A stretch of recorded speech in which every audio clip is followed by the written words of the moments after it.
Hi all. Sunday afternoon church முடிச்சுக்கின்னு என்ன பண்ணோம், நாங்கெல்லாம் வீட்டுக்கு போயிட்டு லஞ்ச் முடிச்சுட்டு இந்த ஃபுட்பால் கிரவுண்டுக்கு வந்தோம் பெங்களூரில். இது வந்து ஃபர்ஸ்ட் டைம் நான் இந்த ஃபுட்பால் கிரவுண்டுக்கு வருது. ஏன்னாக்கா கிட்டு வந்து ஃபுட்பால் டீமில் சேர்ந்துருக்கான் அவங்க ஸ்கூல்லேருந்து. அதனால சரி கிட்டுக்கு காமிக்கலாம் எப்படி எப்படி ஆடுறாங்கன்னு சொல்லிட்டு நாங்கள் ஃபேமிலியோடு போனோம். என் தம்பி தனு, நான், அப்புறம் 2 குட்டீஸு. சரி கொஞ்சம் ஒரு 45 1 hour இருந்துட்டு அப்புறம் நாங்கள் வந்து கொஞ்சம் வெளியே போன மாதிரி இருந்துச்சு. நாங்கள் வந்த இடம் வந்து சிக்பேட்டு தான். சுதர்ஷனுக்கு வந்தோம். ஏன்னா என் தங்கச்சிக்கு மேரேஜ்னால சரி கொஞ்சம் ஷாப்பிங் பண்ணலான்னு சொல்லிட்டு நான், ஈவா, தனு வந்துட்டோம். கிட்டு வந்து அங்கே இன்னும் மேட்ச் பார்த்துன்னு இருக்காரு. அதனால அவரை அங்கேயே விட்டுட்டு நாங்கள் வந்துட்டோம்.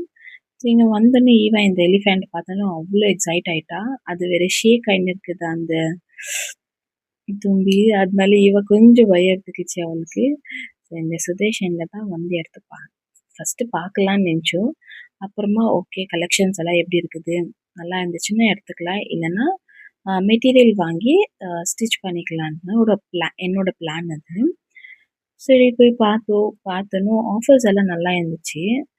பார்த்து அதுலேருந்து ஒரு 2 கலர் செலக்ட் பண்ணேன் நான். சரி செம்மையாக இருக்குது. ஆனால் பயங்கர க்ரௌடடு சிக்பேட்டு. அதுவும் சண்டே சமயத்தில் வந்துட்டேன் நான். அப்பா பயங்கர க்ரௌடடு, வாக் பண்ணுறதுக்கே முடியல. ஆனால் நல்ல எனர்ஜி வேணும் சிக்பேட்டில் வாக் பண்ணோன்னாக்கா. அப்புறம் அங்கே ஜூஸு ஸ்நாக்ஸ் எல்லாம் சாப்பிட்டுன்னு அப்படியே டைம் பாஸ் பண்ணிக்கின்னு இந்த இந்த இந்த 2 கலரில் நான் எதை சூஸ் பண்ணி நீங்கள் கமெண்ட் பண்ணுங்கள். ஸோ அப்படியே ஒரு ஃபோட்டோஸ் எல்லாம் எடுத்துகிட்டு நாங்கள் வீட்டுக்கு கிளம்பிட்டோம்.